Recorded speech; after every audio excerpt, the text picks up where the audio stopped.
intaas ay naga eegtay daawadaha sheekadiisa uu nagala soo wadaagay ifrax bal daawadaha labaad ee nagala soo wadaagay barnaamijka cawayska sheekooyinka sheekadiisa la wadaagay وتاي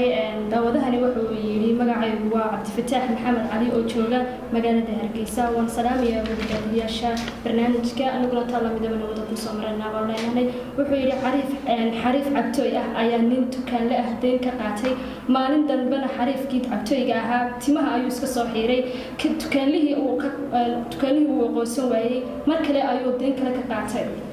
cabtooyigii kulahaa maanta timaha ayaan iska soo xiiray oo ninkii tukaanlaha ahaa uu qoysan waayay biritoolana waxaan iska soo jarayaa madaxa si aan u qoysan oo deen kale uga qaato aad baan ugu mahadcelinayaa daawadaha isaguna la soo wadaagay sheekooyinka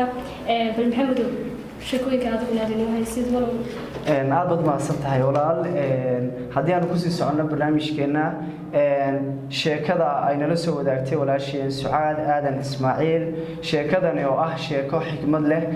galbaha kamid ah ayaa dawacaya waxa ay socotay kaynta waxa ay aragtay gacan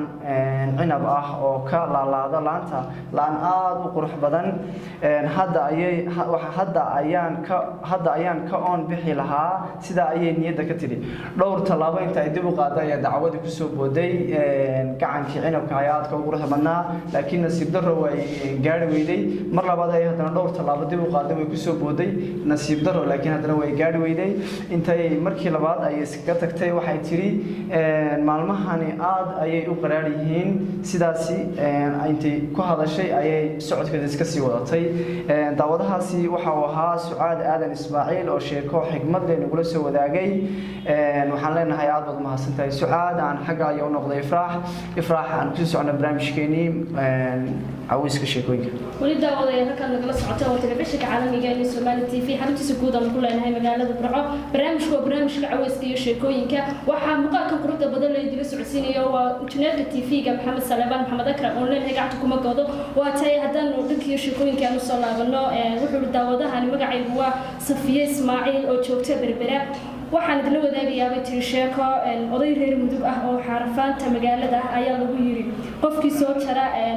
xajka hadii uu qofkii soo gutaan dhahdee xajka hadii uu hore u galay dambi dhiig ah irida loo sii suraya markuu soo baxana qorta ayaa loo sii surayaa bay uu yiri dhiigii intuu odaygii qoslay ayuu yiri oo man darbiga dambe ka boodo intii la suri lahaaba aad bay mahadsantahay daawadahaasi bal maxamed yarikiisa daawasho aad baad mahadsantahay kulay barnaamijkan waxa uu ku sii saqayaa runtii gabagabadii daawadaha u dambeeyay uu la soo wadaagay warqadaha aan gacanteeda ku hayo waxa uu yiri daawadahan magacaygu waa Maxamed Jamaal Cabdi oo ku nool magaalada Burco ee xarunta gobolka Togdheer waxa uu yiri aad baan u salaamayaa daadiyaasha barnaamijkan ee Somali TV waxaan leenahay anaguna waan ka qaaday mid lamid ah walaalkay daawadahan sheekadiisu waxay u dhacaysaa sidatan waxa uu yiri daawus waa shimbirka kaliya ee aan farxad haysan isagoo aad ugu cabsoonayo codkiisa ayaa dawacaya waxay ku tiri shimbirow hees maanta waa run adiga ma haysatid karti laakiin eeg sida aad u qurux badan tahay may daawuski waxa ku jawaabay may qurux kaligeed maxaa ay leedahay daawuski ayaa waxa uu ku cataabay isla markiiba shimbir aad u cod macaan ayaa agtiisa ka heesay dacwada ayaa ku tiri eeg shimbirkaas sida uu u cod macaan yahay dacwadii ayaa la yaabtay sida uusan farxad u haysan quruxdiisa uu inkirayo wax kasta waxay leeyihiin awood shimbirkan waxa uu leeyahay cod macaan adigana waxaad leedahay cod qurux badan sheekadaasi waxa ay walaalkeen Maxamed Jamaal Cabdi waxa uu naga soo wadaagay waa sheeko xikmad leh xikmadda ama maxay sheekadaasi ay turjumaysaa waxay tahay waxa uu yiri ma jiro qof liita laakiin waxa jira qof aan ogeyn aqoon u lahayn meesha uu ku fiican yahay waxaan leenahay walaalkeen qaali aad baad mahadsantahay waa sheeko xikmad leh aaninta ka gudbo sheekadaasi aan gudbo xagga ay ifraax wata daawadayaal waxaan soo gaarnay qaybihii u dambeeyay ee barnaamijka waanu jeclaa shaqooyinkiina inaanu siiqno laakiin waqtiga loo saamaxay waaye daraadis ayaanu shaqooyinkiina loo akhriyo weynay laakiin toddobaadka dambe haddii alla ka dhigo ma aanan dhaafin balse oo soo noqon doonaa haddii alla khidmo haddana maxamed xagga soo noqon bal firinta u dambaysa daawadayaasha aad ka gisi aad baad mahadsantahay Ifraax waxaan leeyahay daawadayaasha Somali TV meel kasta aad joogtaan aad iyo aad baad mahadsantihiin telefishinka caalamiga ah Somali TV waa telefishinka asaasan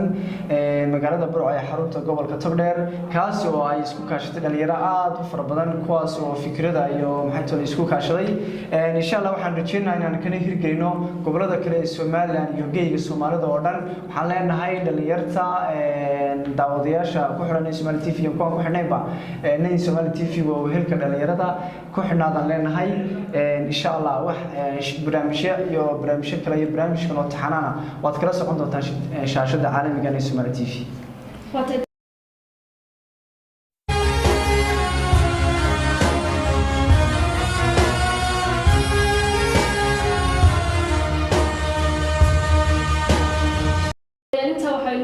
barnaamijkeena cawayska sheekooyinka oo toddobaadkiiba hal mar aad ka daawataan telefishinka caalamiga ah Somali TV habeenkii ay isniinta baxayso salaasaduna ay soo galayso barnaamijka waxa si toos ah idila socodsiiya waa aniga Ifraax Abdiraxmaan Cali iyo waliba walaalkay Maxamed Jaamac Ibrahim intaynu barnaamijkan la mid ah ku kulmi doono oo injineerka Ilaawi TV-ga oo isaguna muuqaalka aad ka quruxda badan leedii soo tubinayay Maxamed Salebaan Maxamed Akram oo leenahay gacanta kuma goodo intaynu barnaamijkan la mid ah ku kulmino waa anaga bahdan Somali TV oo isku duuban oo idila sidaas iyo